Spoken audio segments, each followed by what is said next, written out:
ফাঁসি ফাঁসি ফাঁসি চাই, ফাঁসি চাই।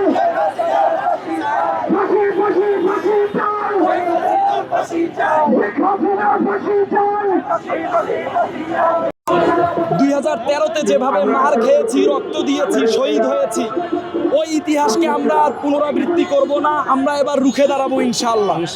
ঠিক যেভাবে 2024-এর অভ্যুত্থানে ছাত্র ভাইয়েরা আমরা সবাই কাঁধে কাঁধ মিলিয়ে একসাথে রুখে দাঁড়িয়েছিলাম, আবারও যদি কোনো সরকার, কোনো দল মত এই বাংলাদেশের প্রেক্ষাপটে 2013 সালের 5ই মেকে পুনরাবৃত্তি ঘটাতে চায়, ওই ইতিহাসের, ওই দিনের, ওই কালো রাত্রের, তাহলে আমরা সেদিনের মতো টিয়ার গ্যাস, গুলি, অত্যাচার, লাঞ্ছনা সহ্য করে আর মুখ বুজে থাকবো না। এবার আমরা সেই শাপলার ইতিহাস, শাপলার প্রেরণা বুকে ধারণ করে আবার আমরা গর্জে উঠব। এবং এবার যদি একটা অভ্যুত্থান হয়, সেটা হবে ইসলামের অভ্যুত্থান ইনশাআল্লাহ। এই আশাবাদ আমরা ব্যক্ত রাখি। এবং আপনারা যারা গণমাধ্যম কর্মী আছেন, আপনাদের কাছে আমাদের অনুরোধ থাকবে, এই পতাকা এটা জঙ্গিদের সিম্বল না, এটা আমার রাসূলের সিম্বল, এটা মুসলমানদের সিম্বল। এবং ইসলামপন্থীদেরকে আপনারা কোনো মিডিয়ার মাধ্যমে, কোনো প্রচার ব্যবস্থার মাধ্যমে আল্লাহর ওয়াস্তে কেউ জঙ্গি জঙ্গি খেলা খেলবেন না এবং প্রচারও করবেন না। আপনারা মুসলমান, আমরা মুসলমান, আপনাদের ইমানের দাবি, আমাদের ইমানের দাবির রক্ষার জন্য আমরা মাঠে নামি এবং জীবন দিতে প্রস্তুত। আপনাদের উচিত আমাদের সাথে এই শাহাদাতের ময়দানে মাঠে নামা এবং ইসলাম বাস্তবায়নে আমাদের সাথে অগ্রণী ভূমিকা পালন করা। ইনশাআল্লাহ।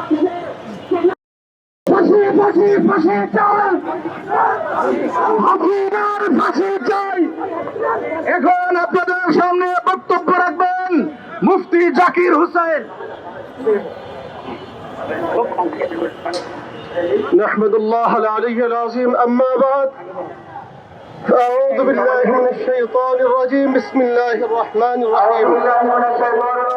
ولئن أذقناه نعماء بعد ضراء مسه ليقولن ذهب السيئات عني إنه لفرح فخور. জনতা, 2013 সালের 5ই মে রক্তাক্ত ট্র্যাজেডির কথা ইতিহাস আজও পর্যন্ত বাংলার নয়, শুধু গোটা পৃথিবীর মুসলমানদের দিকে এক রক্তক্ষরণ ইতিহাস। সুতরাং সেই 5ই মে, সেই রাতে যে গণহত্যা হয়েছিল, যাদের তত্ত্বাবধানে এবং যাদের মাধ্যমে এই গণহত্যা হয়েছিল, তাদের অনতিবিলম্বে শাস্তির আওতায় এনে দৃষ্টান্তমূলক শাস্তির জোর দাবি জানাচ্ছি। পাশাপাশি আরেকটা কথা বলতে চাই, ইদানিংকার দেখা যাচ্ছে আমাদের সরকার প্রশাসনের ভিতরে নানা ধরনের কিছু এমপি নানা ধরনের কিছু কথাবার্তা বলছে। আমরা সাবধান করে বলে দিতে চাই, খবরদার জেনে রাখুন, আল্লাহ পাক ছাড় দেন কিন্তু ছেড়ে দেন না। ইসলামের অন্যতম বিধান যাকাতকে বর্তমান সরকারের একজন এমপি সে চাঁদাবাজির সাথে তুলনা করেছে। শুধু চাঁদাবাজির সাথে তুলনা করে শান্ত হন নাই, চাঁদাবাজির চাইতে অত্যন্ত নিকৃষ্ট বসে মন্তব্য করেছে। আমাদের ভাষায় স্পষ্ট, দিনের কোন বিষয়কে হালকাভাবে ব্যক্ত করা এটা কুফরি। সুতরাং ওই মহিলা সে মুরতাদ হয়ে গিয়েছে, সে কাফির হয়ে গিয়েছে। সুতরাং ইসলামের মতো একটা গুরুত্বপূর্ণ বিধানকে সে অবমাননা করে 93 বছরের মুসলমানদের মহাপবিত্র সংসদে সে প্রতিনিধিত্ব করার ক্ষমতা হারিয়েছে। তাকে আমরা বলব, সংসদ ভবনে তার আসনকে কর্তন করে অনতিবিলম্বে শাস্তির আওতায় এনে দৃষ্টান্তমূলক শাস্তির ব্যবস্থা করা হোক। আর না হয় আন্দোলন আবার বিজয় হবে ইনশাআল্লাহ। ফোন করে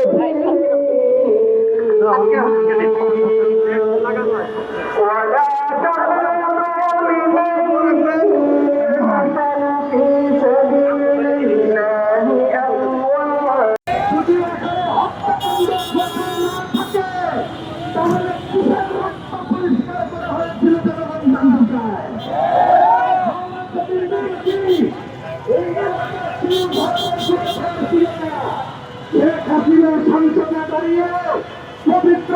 ছাত্রকে অতিরিক্ত করে দিয়েছিল।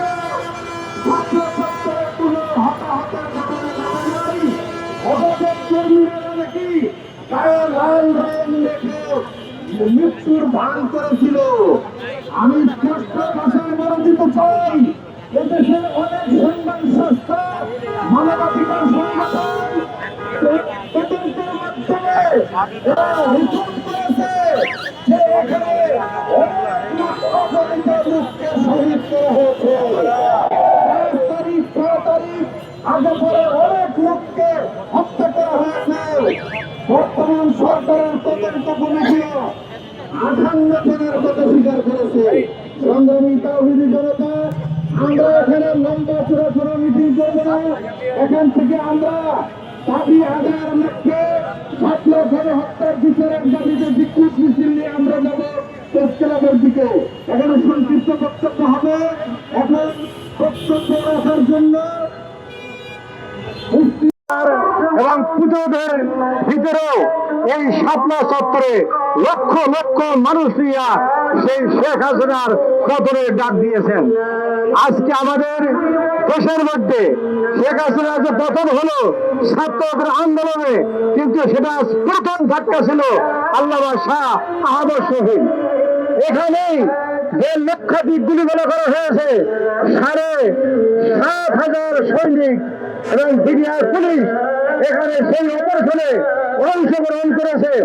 আজকে 68টা আপনার মামলা পুলিশের পক্ষ থেকে দেওয়া হলো, সেগুলো নেওয়া যাওয়া করে না, হিমাগারে আছে।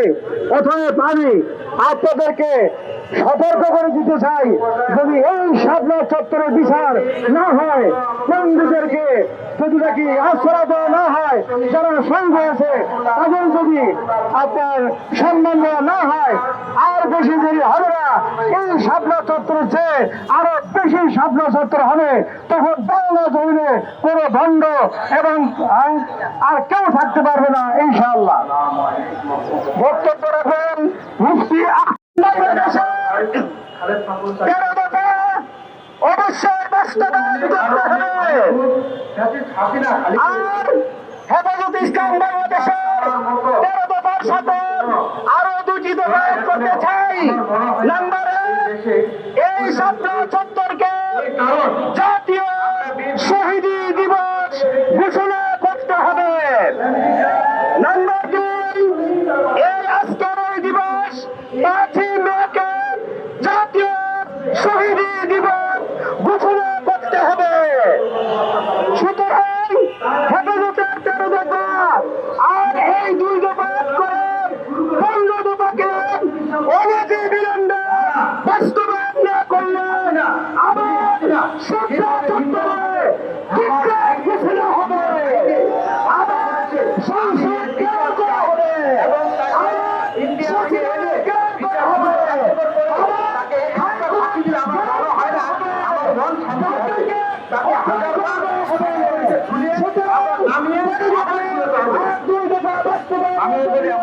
সরকারের প্রতি উদাত্ত আহ্বান জানিয়েছি।